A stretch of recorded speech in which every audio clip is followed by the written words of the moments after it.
Saudações, galera, beleza? Bom, dando continuidade ao nosso conteúdo, hoje a gente avança sobre o capítulo que trata da antropologia em busca de igualdades e diferenças. Como vocês bem sabem, a antropologia, vocês viram isso lá no primeiro ano. A antropologia ela surge como ciência social, lá no final do século XIX, início do século XX, como no processo, melhor dizendo, do neocolonialismo, quando os países europeus tomam e partilham entre si territórios tanto da Ásia quanto da África e vão explorar esses territórios. Como vocês bem lembram, os estudos antropológicos eles existem já de um pouco antes, só que não com critérios e métodos estabelecidos e na maioria das vezes nem com os mesmos objetivos que passaram a ter enquanto ciência no século XIX. Você deve estar se perguntando, como assim, Theo? Me explica melhor todo esse processo. Vamos lá. Era muito comum, desde o princípio do colonialismo, quando Portugal e Espanha se lançam na descoberta do Novo Mundo, que estudiosos, que curiosos se lançassem nesses novos territórios, tanto aqui no Brasil quanto em toda a América Latina, com seus blocos de notas, com seus caderninhos de anotação. E esses homens transitavam pelo território da colônia, fazendo observação sobre traços culturais, sobre hábitos, sobre valores, sobre formas de se comportarem. Então, eles faziam hábitos, ou faziam anotações, desculpem, desses hábitos, e essas anotações serviam como um mecanismo de estudo para conhecer um pouco mais sobre a tradição daqueles povos. Com o advento do neocolonialismo, isso passa a se tornar uma necessidade, já que os estados nacionais europeus que passariam a ocupar e explorar esses novos territórios, tanto na África quanto na Ásia. Detalhe, viu? Sem o consentimento dos seus povos originários, sem o consentimento dos povos desses países. É muito mais uma violência do que uma relação amistosa. Isso precisa ficar claro para que a gente não ache como durante muito tempo em nossa vida a gente é iludido a achar que Portugal ter vindo, por exemplo, para o Brasil foi uma benção. Não, não foi. Mas enfim, sigamos. Dentro dessa perspectiva, a antropologia surge nesse contexto. Então, precisa se identificar esse povo que vai ser novamente colonizado, esse neocolonialismo, para melhor subordiná-lo, para melhor explorá-lo. Então, a antropologia, no primeiro momento, se serve a isso.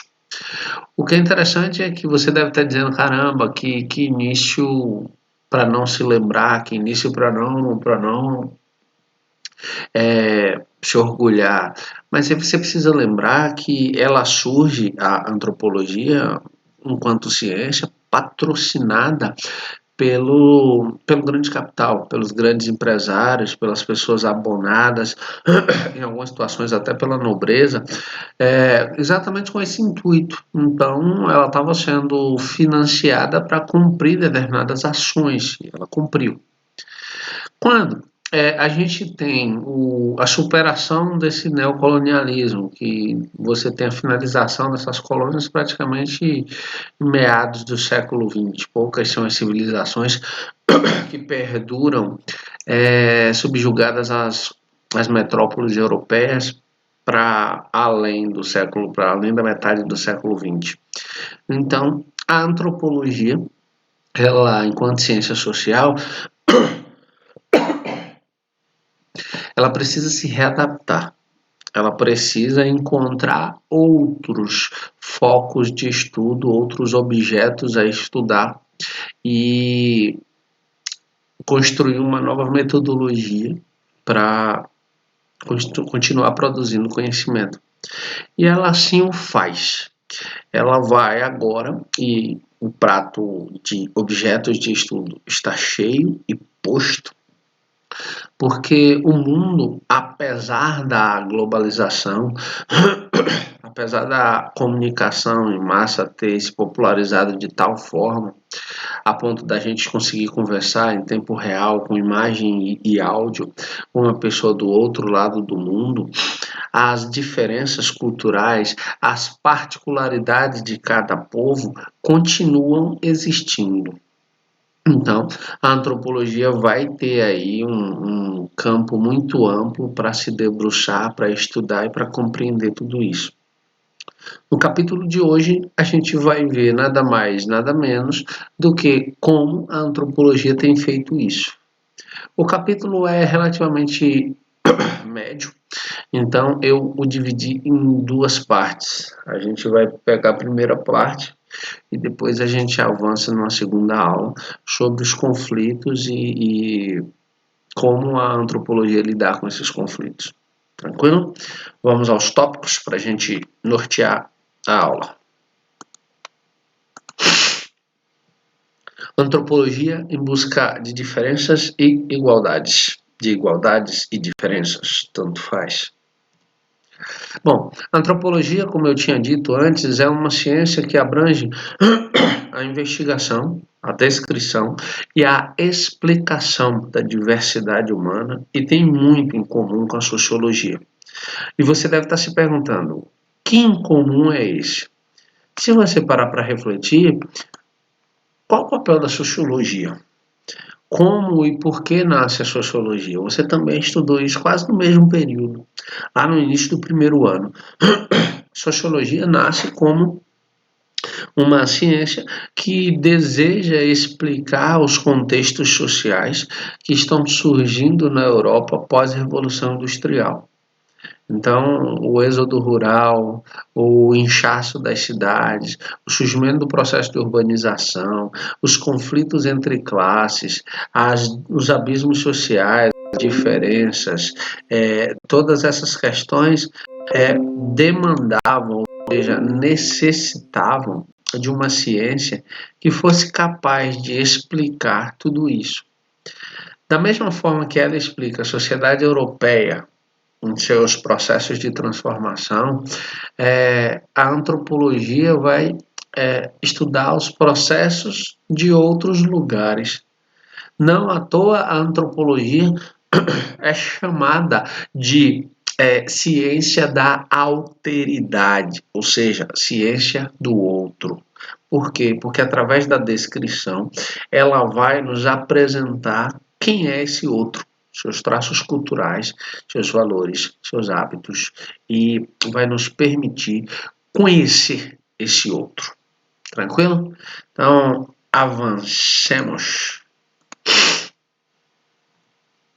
Bom, um panorama global e local.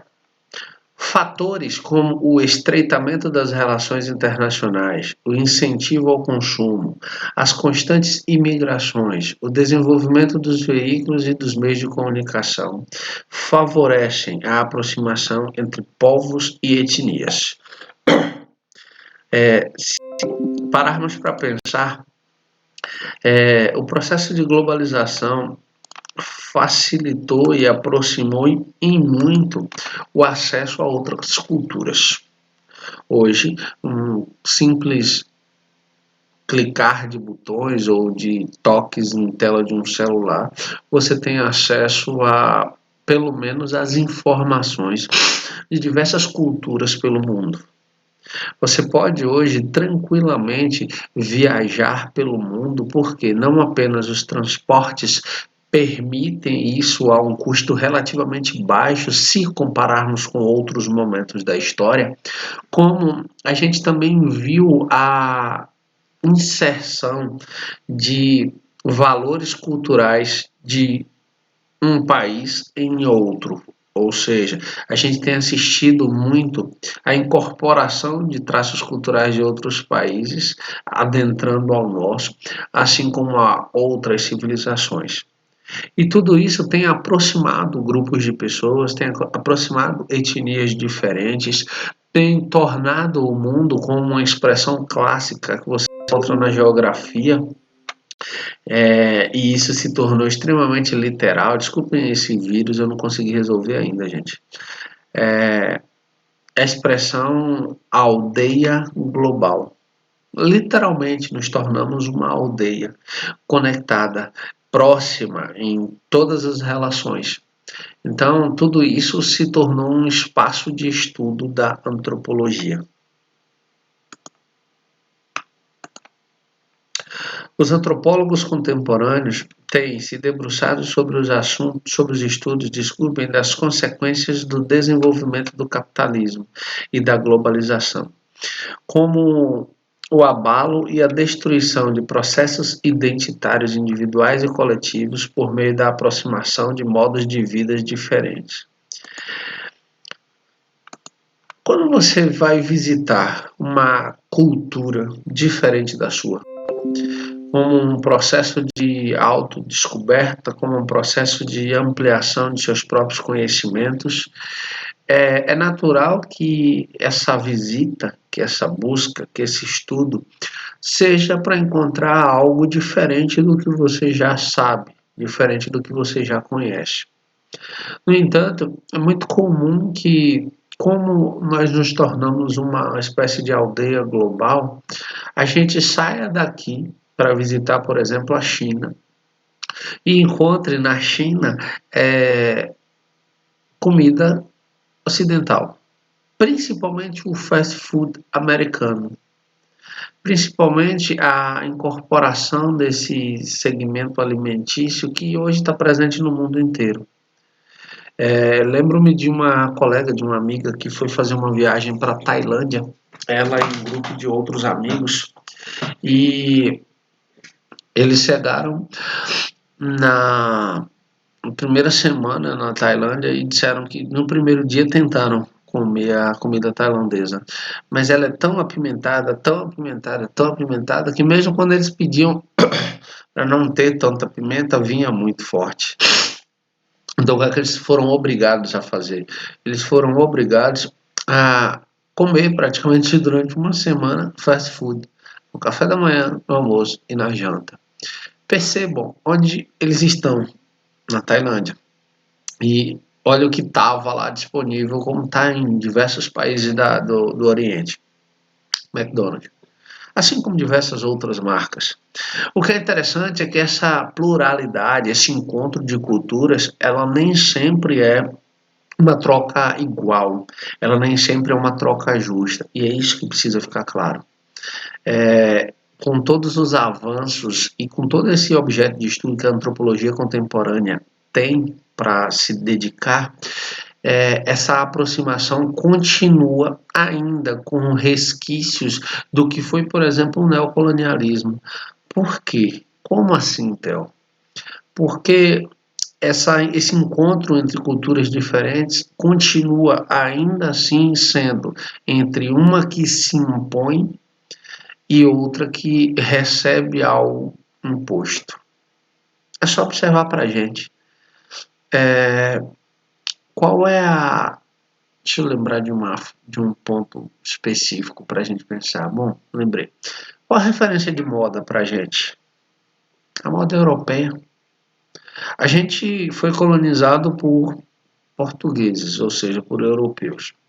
A gente fala português. Eu não conheço, e olha que eu conheço muita gente, mas eu não conheço ninguém que fale nenhuma língua remanescente dos povos indígenas.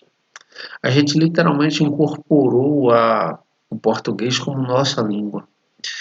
No entanto, como o inglês, por exemplo, é uma língua universal, quando o estrangeiro vem para aqui, não é ele que aprende o português como a gente faz quando vai para fora. Somos nós.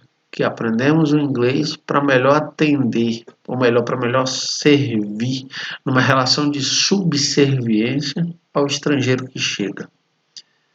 Percebe? Como essa troca ainda continua desigual, e não apenas continua desigual, como tem descaracterizado os povos de diversos lugares do mundo em seus aspectos culturais. Essas pessoas têm assimilado de tal forma as influências culturais de outros países a ponto de negar na prática seus próprios ritos, seus próprios valores. E isso acaba sendo prejudicial porque nós vamos perdendo a pluralidade que nos toca enquanto planeta e vamos nos tornando uma coisa só, falando uma língua só, nos comportando da mesma forma em todos os cantos. E você sai daqui e não sabe se está num outro país ou só na cidade vizinha. Já parou para pensar sobre isso? Pois é um dos pontos que a antropologia contemporânea nos oferece enquanto objeto de estudo. Vamos adiante.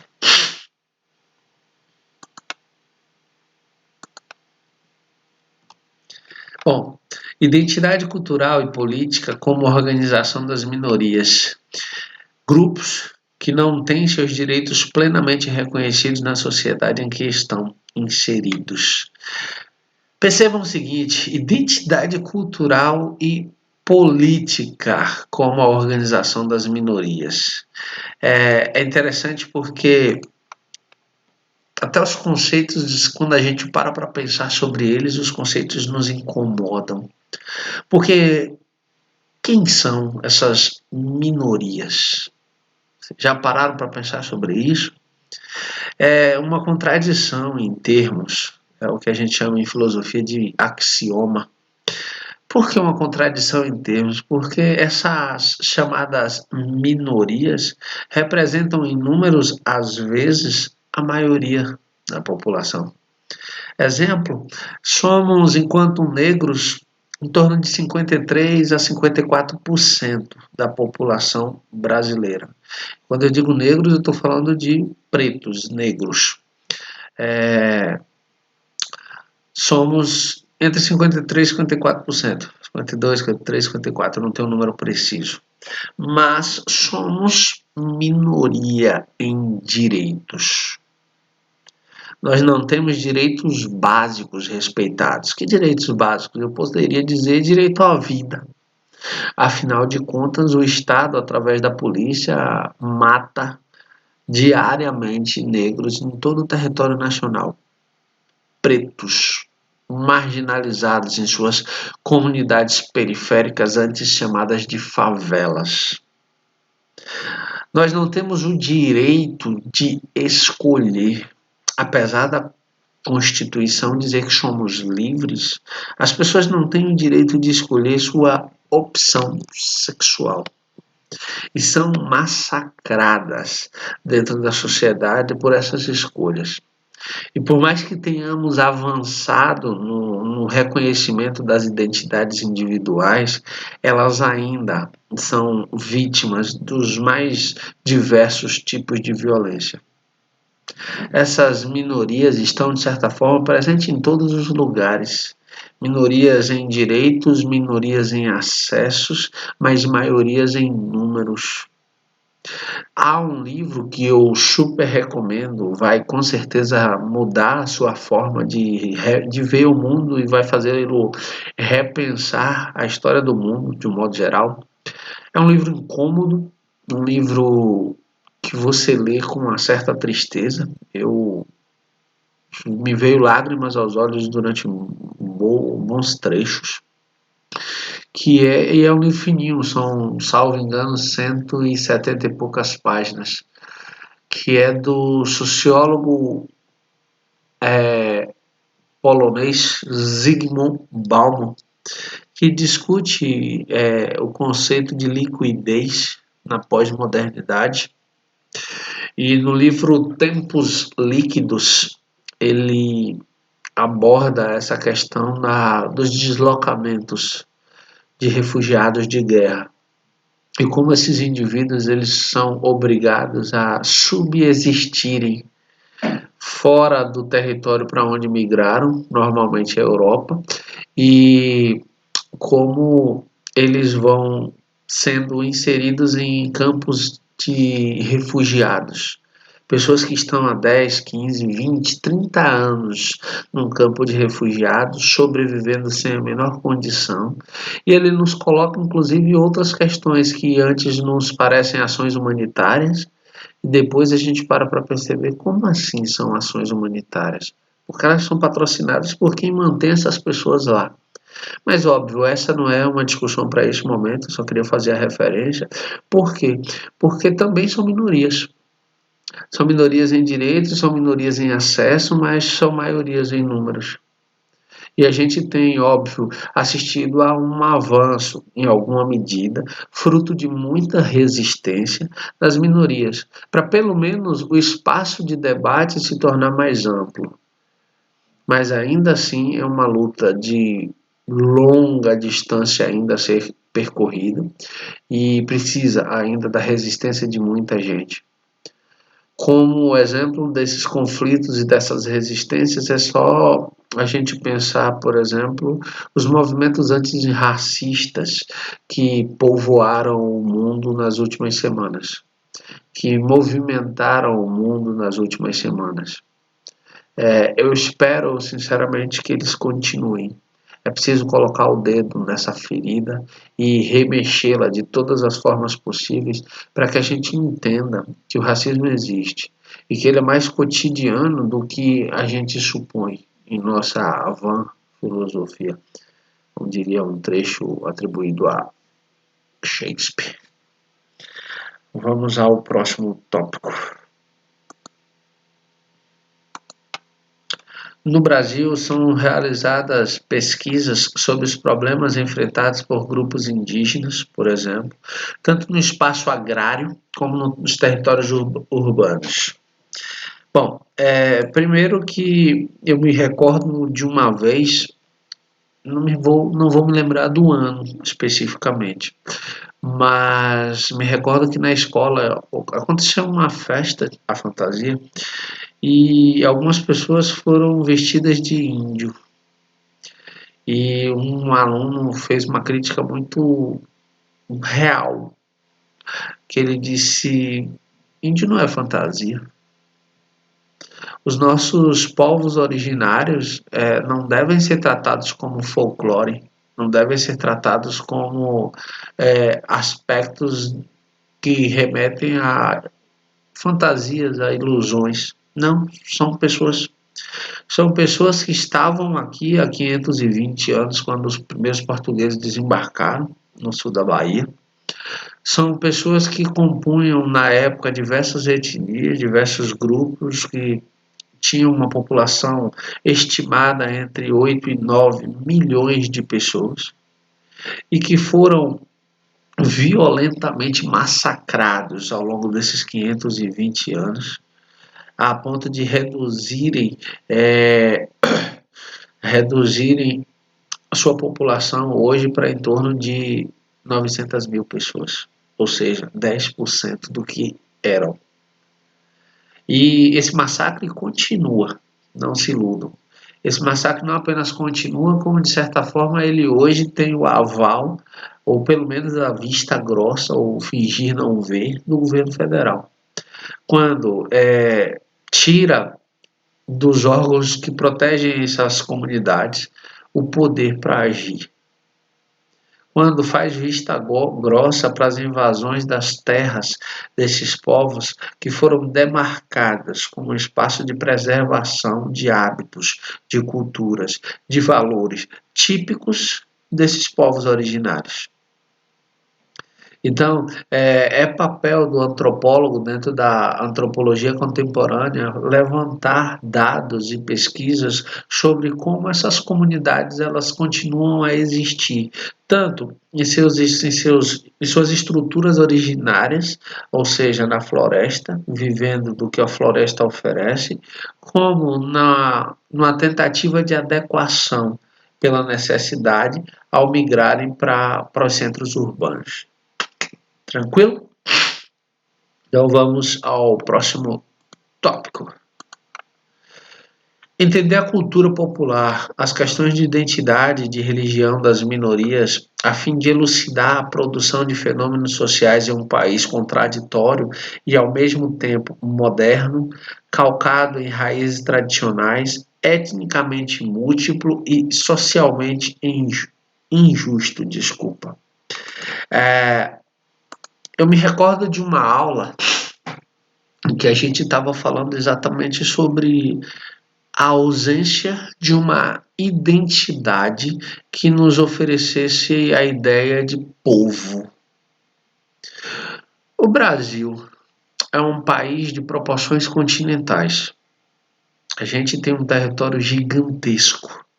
E esse país, ele é tão múltiplo, ele é tão diverso, que mesmo dentro de um estado, de um único estado, a gente tem uma variação muito grande de cultura. O interessante é que, dada a sua formação enquanto Estado nacional, que começa a dar os primeiros passos ali no processo de independência do Brasil em 1822, e todos os conflitos que vieram depois disso, com a escravidão, a manutenção da escravidão, a segregação dos povos indígenas, a importação de mão de obra, na medida em que a gente recorre aos imigrantes para povoar o sul do país e marginaliza as pessoas que foram recém-libertas pelo processo de abolição da escravidão, a marginalização dessas pessoas nesse processo de incorporação dos ex-escravos com mão de obra assalariada. Ou seja, dentro de toda a nossa história, há uma efervescência de fenômenos sociais que não foram sanados, que não foram resolvidos. E tudo isso gerou uma multiplicidade que já existia, mas ela se manifesta como resistência de quem somos enquanto povo. A ponto, por exemplo, do conceito de povo brasileiro ficar restrito a momentos específicos. Por exemplo, existe uma identidade nacional da ideia de povo brasileiro quando, no final de uma Copa do Mundo, se a seleção brasileira de futebol estiver bem, com potencialidade de conquistar a taça, há uma comoção nacional. Ou seja, nos comportamos como se de fato fôssemos, desculpe, um povo só. Afora esses momentos esportivos que são raros, cada vez mais raros, nós não nos comportamos como um único povo. Nós tendemos a pensar nossas próprias estruturas e segregar, o que é muito diferente da nossa realidade. É só vocês lembrarem que o Sudeste até hoje continua se considerando provedor de nós que moramos no Nordeste. Até hoje a gente encontra manifestações as mais reprováveis possíveis sobre os povos do Nordeste, como se aqui só existissem animais que dão trabalho para serem criados, para serem mantidos pelos desenvolvidos e evoluídos do Sul e do Sudeste. Nos tratam com uma indiferença absurda. Isso é manifestado não apenas em atos de violência simbólica em redes sociais.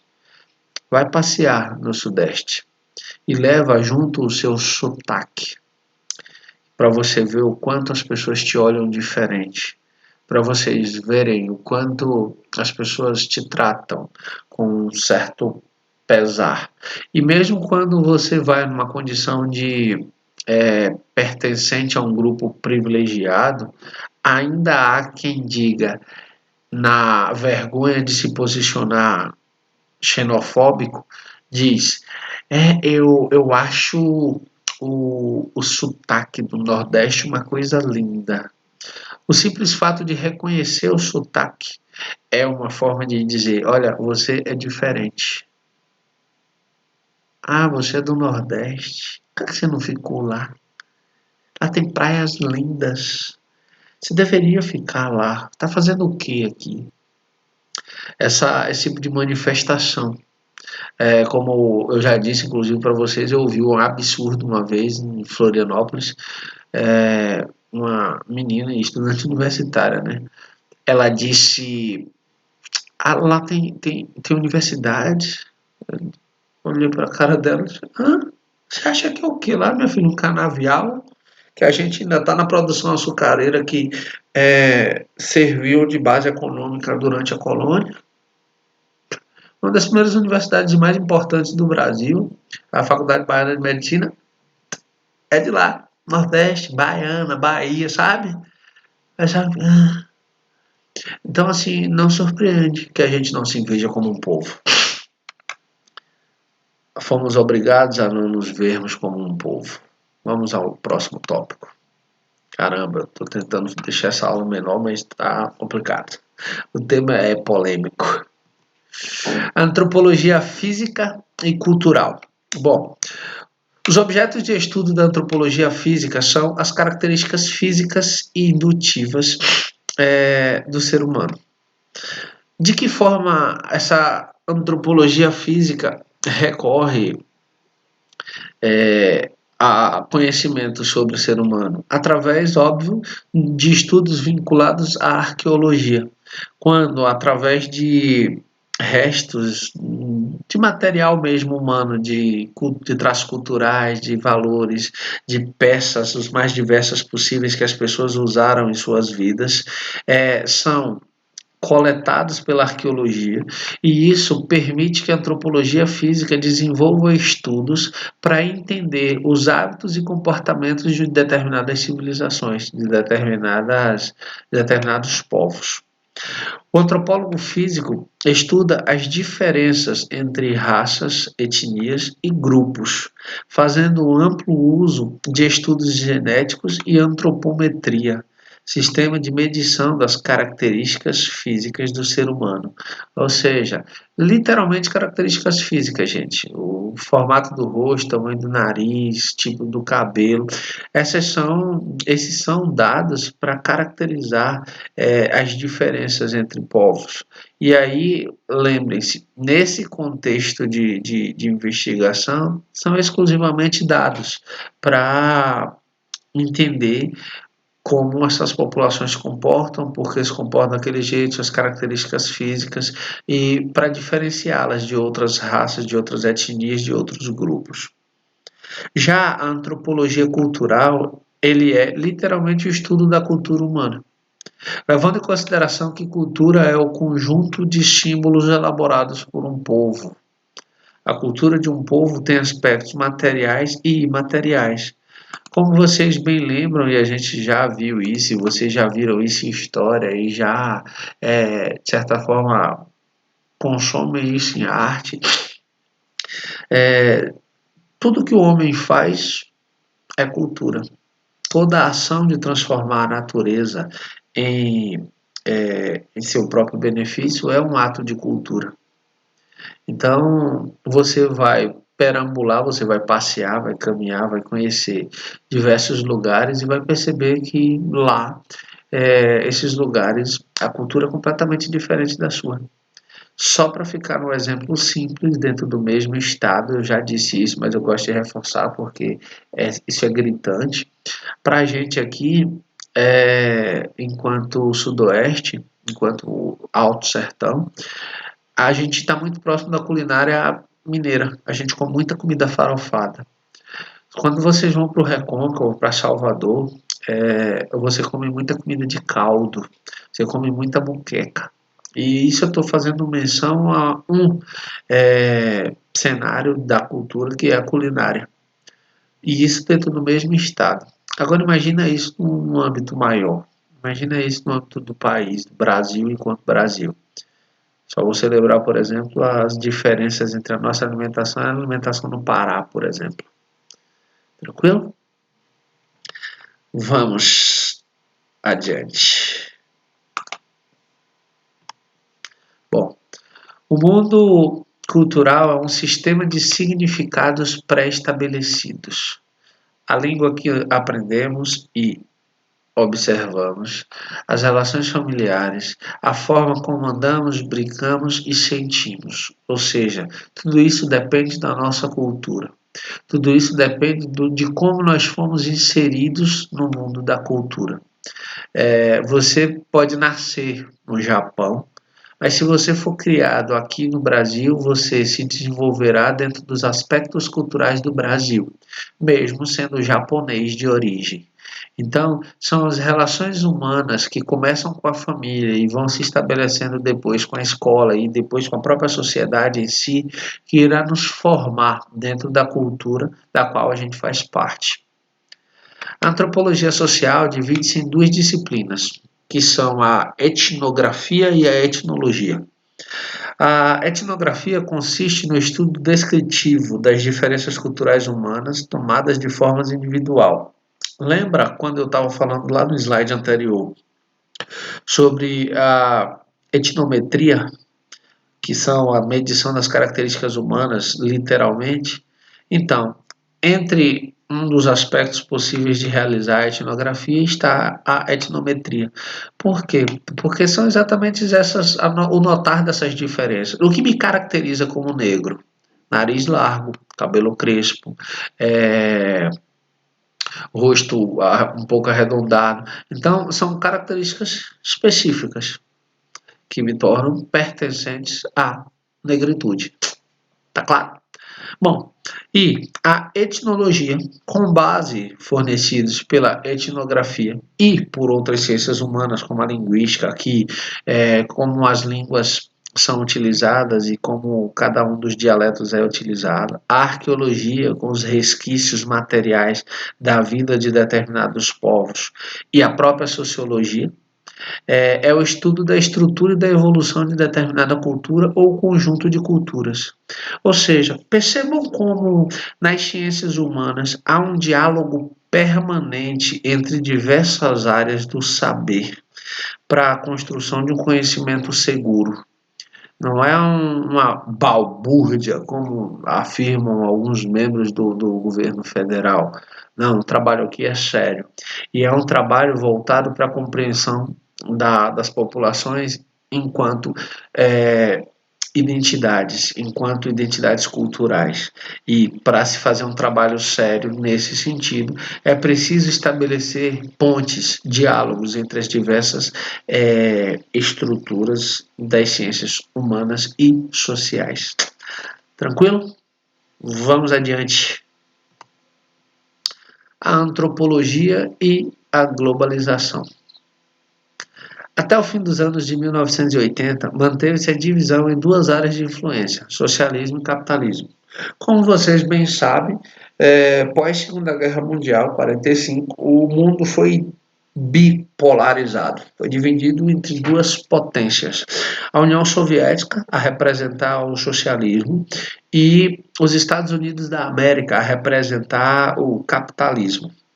Durante muito tempo, esses dois blocos econômicos e ideológicos combateram entre si no que a gente vai chamar de forma clássica de Guerra Fria. Mas tudo isso vai além de todos esses aspectos. Quando? Em 1989 a gente tem o fim da União Soviética, a queda do Muro de Berlim, que óbvio se inicia ali, mas não é um processo de estalar de dedos. A gente tem agora um novo cenário. Que cenário é esse? A instituição de uma nova ordem multipolar. Não há mais dois polos, existem diversos. Que começou a se estruturar a globalização capitalista contemporânea, caracterizada pela generalização e pela velocidade, além da mundialização da produção e do sistema financeiro. O problema é que essa multipolarização já não tinha um segmento contrário, um segmento de resistência como a gente tinha aqui com o socialismo. Tudo, agora, guardadas as diversas proporções pelo mundo, passa a ser um cenário capitalista. Um cenário onde fábricas, por exemplo, são deslocadas para lugares pobres do mundo, onde gerarão um custo menor de produção, para que o dono dessa produção tenha um lucro imensamente maior do que teria pagando o valor justo pela produção desse material. Exemplo, os diversos aparelhos de tecnologia que são produzidos, por exemplo, na China. A mundialização também do sistema financeiro. A gente tem hoje circulando no mundo instituições que são originárias de um país, ou no máximo são multinacionais de 2 ou 3 países. É só vocês lembrarem que, por exemplo, em suas viagens à Europa, em suas viagens à Ásia, em suas viagens aqui pela América Latina, em suas viagens para o continente africano ou para a Oceania, você pode tranquilamente levar o mesmo cartão de crédito com a bandeira Visa ou com a bandeira Mastercard que você utiliza aqui para comprar lanche, sei lá, num restaurante qualquer na cidade. Por que isso é possível? Porque houve um processo de mundialização do capital que hoje não reconhece fronteiras. Ele está presente em todos os espaços. Um outro ponto a ser estudado pelos antropólogos é a padronização da cultura de valores, a exaltação do livre mercado e os deslocamentos e migrações constantes de pessoas ou de grupos. Quais são as músicas que vocês mais ouvem hoje? Vocês já pararam para se perguntar por que continuam ouvindo essas músicas? Já pararam para se perguntar por que quase nunca ouvem música nacional? Ou quando ouvem, o fazem em momentos muito curtos? Quase sempre se ouve música estrangeira? Quase sempre se consome filme estrangeiro? Desculpem. Quase sempre se consome literatura estrangeira? E através dessa padronização da cultura, a gente é obrigado também a consumir os valores que são originários dessa cultura, a se vestir como, a falar como, a se comportar como esses valores. Exaltamos o livre mercado, mas somos uma ponta importante, mas pouco valorizada dentro desse livre mercado. O Brasil é historicamente um fornecedor de matéria-prima.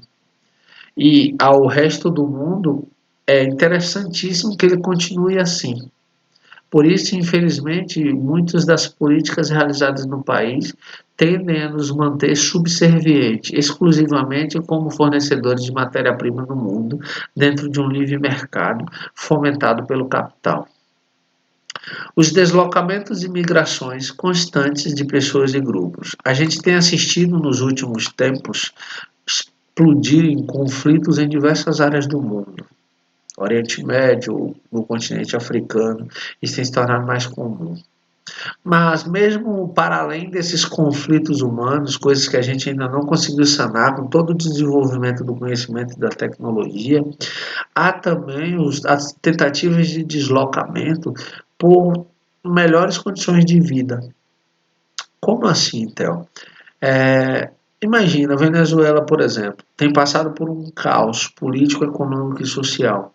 E isso tem forçado a sua população a fugirem do país na tentativa de encontrarem outros países para estabelecerem moradia e terem uma possibilidade de vida digna. Foi assim foi e é assim de certa forma ao longo do último século inteiro e agora início desse século. Por exemplo, a tentativa de entrada nos Estados Unidos, principalmente por mexicanos, mas depois por toda a América Latina.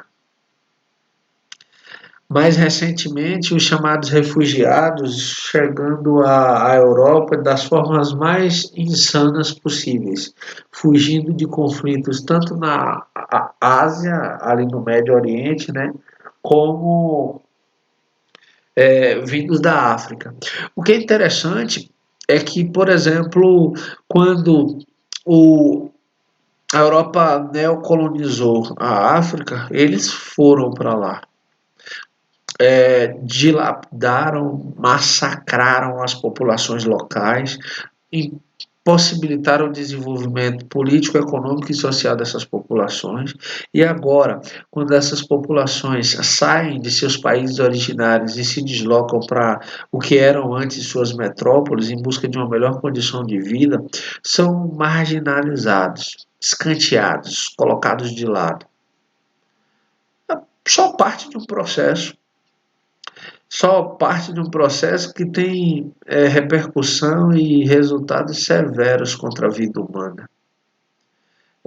Mais uma vez eu retomo a proposta de que leiam o livro Tempos Líquidos. Terão uma dimensão mais ampla, inclusive muita referência para colocar em redação sobre esse tema. Tranquilo? Vamos ao próximo tópico? Gente, eu tentei, mas essa aula literalmente não teve como ficar menor. Padronização de comportamento e diversificação da vida social. Isso aqui, de certa forma, vou tocar em pontos que eu já toquei, então serei mais objetivo. Deixa eu só ver se eu fechei a webcam. Fechei. A facilidade de acesso a informações por meio da moderna rede telefônica de computação, como eu disse anteriormente, hoje, principalmente a partir da internet, a gente tem acesso a tudo. No entanto, informação não deve ser confundido com conhecimento. A formação de uma opinião pública mundial sobre questões sociais, econômicas, políticas e ambientais, ou seja, já não dá para ficar restrito apenas à opinião pública local. É só vocês lembrarem de coisa de alguns meses atrás, como as queimadas na Amazônia. O crescimento das queimadas na Amazônia gerou uma repercussão negativa mundial e um posicionamento de diversos movimentos sociais espalhados pelo mundo em prol da Amazônia. Mais recentemente, com o advento da pandemia do novo coronavírus, nós temos diversas manifestações pelo mundo, dada o desgoverno que tem sido realizado pela representação federal do país, a omissão diante da necessidade de posturas mais duras frente à pandemia. Então, isso não se restringe apenas ao povo brasileiro e à opinião pública brasileira.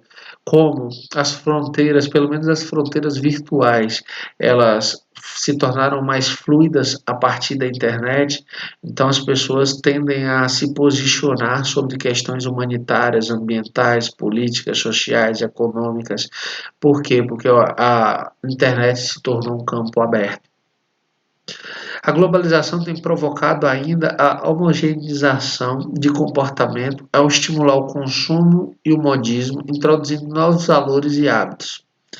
Imagina, por exemplo, você chegar para deixa eu pensar, um índio, e dizer para ele que você vai, um índio de, sei lá, de 400 anos atrás, de 500 anos atrás, e você dizer para ele que você vai agora passar o dia inteiro, de 10 horas da manhã até meia-noite, até 11h30 da noite, dentro de um prédio sem janelas, caminhando de um lado para outro, parando para comer quando dá fome ou quando é induzido a comer, e que você vai sair de lá cheio de coisas, sacolas, caixas, e vai retornar feliz da vida para sua casa. Parece loucura, né? Eu estou falando das visitas aos shopping centers. Eu estou falando dos novos hábitos de consumo para coisas que, teoricamente, a gente não precisaria. Somos induzidos a consumir porque esse valor, que é o consumo, continua mantendo a máquina da produção gerando produtos que vão gerar lucros, que vão se concentrar na mão de uma parte muito pequena da população mundial. É só lembrar que a maior parte da riqueza do mundo inteiro está concentrada em apenas 1% da população mundial. Bom, como eu havia dito lá atrás, a língua inglesa acabou se tornando um modelo de idioma universal. Você fala inglês, você consegue se comunicar no mundo inteiro. Por que o inglês e não o português? Por que o inglês e não o francês? Por que o inglês e não o tailandês ou o chinês? Percebe a problemática? Paralelamente à padronização de comportamentos, assiste-se à proliferação de grupos étnicos, sexuais, econômicos e culturais. Bom, isso aqui é fruto da resistência que eu tinha falado antes. Por quê? Porque na mesma medida em que, de certa forma, a gente ainda vê um posicionamento conservador frente a essas questões, a gente também assiste, nos últimos tempos principalmente, ao surgimento de diversos grupos de resistência nos mais diversos campos, seja através do movimento negro e dos movimentos antirracismo que a gente tem visto ao longo de décadas no mundo inteiro, mas que tem eclodido nas últimas semanas em manifestações pelo mundo inteiro, seja nos movimentos de resistência de cunho sexual, quando a busca por direitos dos LGBTs, pelo reconhecimento do casamento homoafetivo e por todas essas questões, seja nos aspectos econômicos e culturais das populações que são marginalizadas por não terem historicamente tido acesso tanto ao espaço econômico quanto ao reconhecimento do valor de suas próprias culturas. Então, mesmo existindo essa tentativa de padronização, ainda há muita resistência. Representando uma resistência aos padrões estabelecidos, desenha-se assim uma nova alteridade que a antropologia tende a explorar. Ou seja, na medida em que surgem esses chamados novos movimentos sociais, a antropologia tem ao seu dispor uma gama de possibilidades para estudar as novas relações humanas, as novas relações sociais, fruto de todas essas transformações que a gente tem assistido ao longo do tempo, ao longo das décadas. E, por fim, os objetos de estudo da sociologia, da antropologia no caso, na sociedade global. E aqui a antropologia tem se mostrado fundamental para a compreensão das desigualdades sociais, das diferenças culturais e das práticas e tradições. E é preciso enfatizar que a gente não vai conseguir resolver os problemas diversos das sociedades humanas se a gente não compreender suas origens. Se a gente não entender que, por exemplo, o Brasil continua ainda de braços dados com a mentalidade colonial que escravizou diversas pessoas ao longo de sua trajetória de mais de 300 anos. E que mesmo após abolir oficialmente essa atitude, esse modelo social repugnante que era a escravidão, que era a sociedade escravocrata, a gente continua assistindo diariamente a manifestação do racismo sob as mais variadas facetas. Mais recentemente, uma blogueira fitness no Instagram publicou um vídeo que gerou uma repercussão negativa em toda a rede, quando ela faz uma dancinha acompanhada de seu marido ao lado da empregada, visivelmente constrangida, e isso viralizou de uma forma muito interessante, condenando esse ato, que é um ato de racismo, e ela aparece 3 dias depois num videozinho chorosa, pedindo desculpa e reconhecendo a ignorância de não saber ou conhecer muito sobre racismo. Não conhece porque nunca teve interesse. Não conhece porque sempre teve essas práticas de se considerar superior e se comportar como se fosse e nunca foi punido por isso. Mas exatamente no cenário em que estamos, de resistência a esse tipo de comportamento, nenhum desses vídeos, nenhuma dessas manifestações racistas, por mais que venham recheados de uma maquiagem que a gente usa no cotidiano no sentido de torná-lo uma brincadeira para diminuir a importância desses atos, não passarão, não mais. E as redes sociais, nesse sentido, têm colaborado significativamente para constranger esse tipo de ação. E tomara que, fruto desses constrangimentos diversos, a gente tome consciência de que é preciso superar o racismo ou qualquer outro preconceito social se a gente quiser, num futuro, nos tornarmos um país melhor. Tranquilo? Vamos então ao próximo tópico. Para Roberto Cardoso, antropólogo que viveu de 28 a 2006, a grande questão da antropologia contemporânea é a compreensão das identidades, dos mecanismos que fazem o outro ser como é, mesmo que a globalização tenha abalado os processos identitários de comunidades e grupos. Ou seja, mesmo sendo fruto de toda essa transformação que tenta me fazer igual a todos os outros que existem no mundo, o que caracteriza a manutenção dos meus valores culturais? Quando eu digo meus valores culturais, eu estou pensando em grupo, gente, eu estou pensando em coletivo. O que faz com que a gente continue resistindo em nossos aspectos culturais para não sermos subjugados por uma cultura homogênea, igual, vinda de outro lugar? Então, esses são temas que a antropologia contemporânea vai se debruçar para produzir. E, por fim, Clifford Geertz, de 1926, ele defende que a ideia de que se deve adotar um conceito de cultura interpretativo. Por que interpretativo? Porque não cabe pensar uma cultura como se ela fosse um prédio estático. A cultura é um organismo vivo e, como tal, ela precisa ser interpretada. Não cabe em formas prontas, em modelos acabados. Goethe acredita que toda ação social é simbólica, ou seja, ela representa algo. E ao antropólogo cabe compreender esses símbolos, essas representações que guiam a ação em situações concretas. Ou seja, quando e aqui eu vou finalizar porque já está imensa aula, 56 minutos. Desculpem, eu tentei ser mais breve, mas não teve jeito, o próprio capítulo é muito grande. Deixa eu virar isso aqui. Bom, quando a gente ouvia, hoje bem menos, mas, por exemplo, na minha infância isso era muito mais comum, e não tem tanto tempo assim, 30 anos da minha infância, tô com 38. Quando o marido chegava em casa, bêbado, e agredia publicamente a mulher, e que gritava a esposa, que gritava pedindo socorro, dificilmente esse socorro chegava. Por que dificilmente chegava? Porque as pessoas diziam, briga de marido e mulher, ninguém mete a colher.